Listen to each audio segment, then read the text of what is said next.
আমাদের আমরা জানি এই র্যালির প্রধান আহ্বান হচ্ছে যে আমরা সবাই অত্যন্ত সজাগ সচেতন থেকে দৃঢ়ভাবে জাতীয় ঐক্য সৃষ্টি করে আমরা যে কোনো প্রচেষ্টা করতে চাই থেকে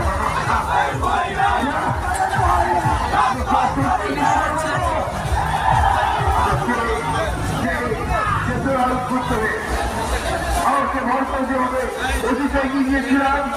আমরা আমাদের সামনে কোনো সংকট আসতে থাকে না অবশ্যই মোকাবেলা করতে